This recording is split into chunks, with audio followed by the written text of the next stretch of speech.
চাঁদের আলো চাকা শহরের একটা গলিতে দুটো রাস্তার বিড়ালের দেখা হলো।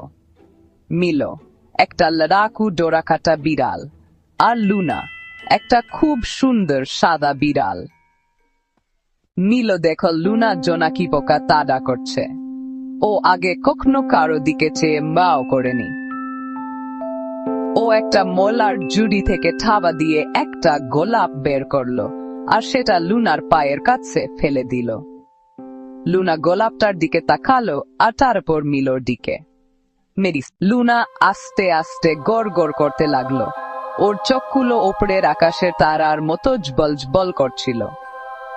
মিলোর বুকটা থুকপুক করে উঠল যখন ও লুনার ওই মিষ্টি গড় গড় আওয়াজটা শুনল। ওরা চুপচাপ একসাথে বসে রইল। ওদের লেজ দুটো একে অপরকে ছুঁয়েছিল।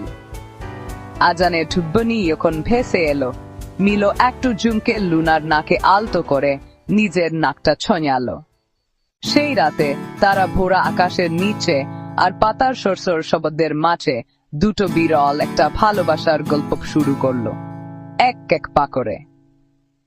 মিলো আর লুনা রোজ রাতে দেখা করত। ওরা থাকার গালি আর বাড়ির ছাদগুলোতে ঘুরে বেড়াতো আর ভবিষ্যতের স্বপ্নগুলো একে অপরের সাথে বলতো। এক রাতে লুনা মিলোর দিকে তাকিয়ে বলল, আমার মনে হয় আমি তোমাকে অনেক দিন ধরে চিনি। মিলো গড় গড় করে সাও দিল।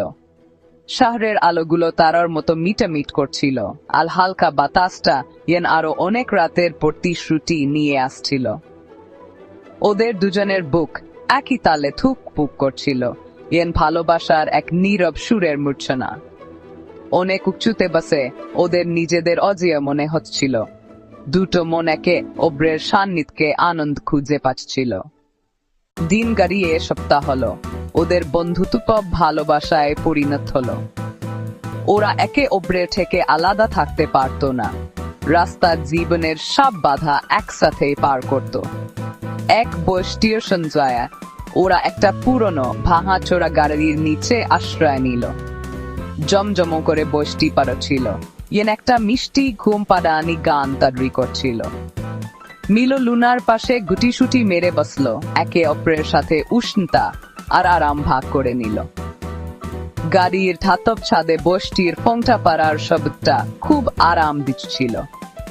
স্বপ্নে ওরা একসাথে একটা ভবিষ্যতের ছবি দেখছিল। এমন একটা শান্তির জায়গা, এখানে শুধু ভালোবাসা আর বন্ধুত্বই থাকবে সবার উপরে। সেই পুরনো গাড়িটার নিচে দুটো মন একসাথে